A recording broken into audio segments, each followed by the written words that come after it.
Yun. Yan dito sa kabila.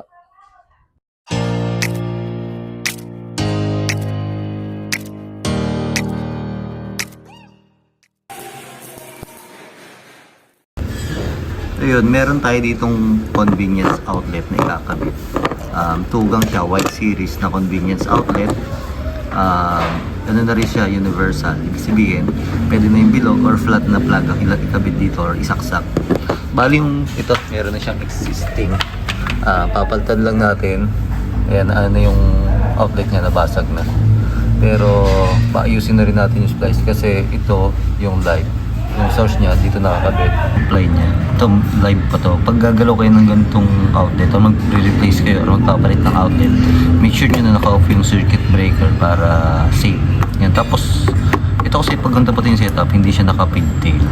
Ba, yan, ganyan talaga problema itong outlet or nasira na or nasunog. Lahat ng nakakonect na outlet sa kanya. Kagaya ng dalawang yun, yan.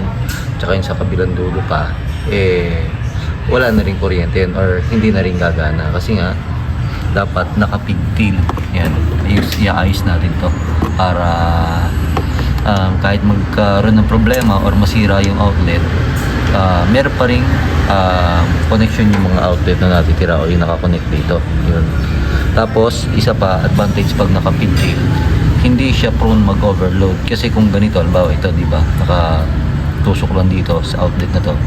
Pag ginamit yung outlet doon sa kabilang side, dadaan pa yan dito, tapos tsaka pala magsusupply papunta dun sa next outlet. Yan, yung kalisimuhan natin to. Pero bago yan, bubuhin ko muna yung isang outlet na ipapalit natin, tapos lalagyan ko ng jumper. Ito yun, pag lalagay nito, papasok nyo lang to, tutulak nyo lang dito sa ano nya, sa plate yung ating outlet, sorry, yan. Kakabit nyo lang ganyan, tapos pupush nyo lang yung outlet, nakakabit na yan. Push nyo lang ito, yan. Yun. Pag lumagitik na yan, okay na yan. Hindi nyo matatanggal yan, hindi nakabaka basta makakalas yung ating outlet dito kay plate nya, yan. Tapos ganyan din sa kabila, kabit lang natin. Then yung magiging jumper nito, yan, ito yan. Ganyan lang kaba, sukat niya medyo lampas na ng konti dito. Tapos yung i-strip nyo na wire, yan, meron siyang strip gauge. Yan, kung mapansin nyo, strip gauge yan.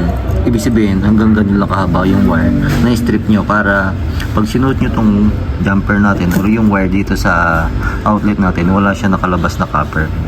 Yan lang yan, ganyan lang kahaba yung i-strip nyo para pag sinuot nyo yan, ganyan. Yan, yun malinis siya, wala siyang nakalabas na copper or exposed na copper, which is napaka-safe kapag gano'n. Yan, hindi siya prone mag short circuit kasi pag may nakalabas na copper, delikado siya, pwede maging grounded or prone mag short circuit. Patanggalin na rin natin yung existing na outlet. Yan, yun nahuhugot na siya. Yan, may tipak na siya kaya talaga natatanggal na rin yung ano natin, yung mga wire. Yan, minsan mas maganda rin gumamit ng branded na outlet kasi sigurado tayo na matibay or hindi ka baka basta natitipak. Tapos dito, yan, pipigtail natin to. Yan, strip natin to. Yan. Tapos ito, strip din natin to dito. I-splice lang natin. Yan, gamit yung pliers na bigay ni Amon, Engineer Amon. Yun. May video din tayo nung unboxing ng pliers na to, tsaka yung mga description itong pliers na to or specs niya. Yan. After yung splice na ganyan, pwede nyo lagyan ng electrical tape. Then itong sumobra na to, ito, yan, tsaka natin i-strip yan. Yan yung ikakabit natin kay convenience outlet. Yun, na-splice na natin or na-pigtail na natin. Then itong dulo, strip natin. Yung pinag-stripan na yan or yung pinagbalatan na yan, yan yung ikakabit natin dito kay convenience outlet. Yan. Para sure tayo na safe or hindi mag-overload yung ating connection. Dapat ganyan naka-pigtail. Yun o. So yan. Tapos ito ganun din. Strip din natin. Tsaka mas malinis. Pag wala masyadong wire na nakatusok doon sa outlet natin, yan, or wala na nakakabit dito sa kabilang dulong ko, yan, ito din, Kabit lang natin dyan. Yan. Yan. Bali, ganyan lang yun. Naka, ano siya, naka pigtail, tapos yun, naka jumper. Yung jumper nito, ang gumagamit, ito lang outlet na to. Kumbaga, kung may gumamit na sa jumper to, or may dumaan na current dito, papunta dito, or load, isang outlet lang yung gagana, hindi the whole outlet. Halimbawa kasi, kagaya ito, may dalawa pa, or higit pa na nakakonect na outlet. Lahat yun, kapag hindi nyo pinigtail, dadaan dito yung load. Possible na mag-overload ito or masunog.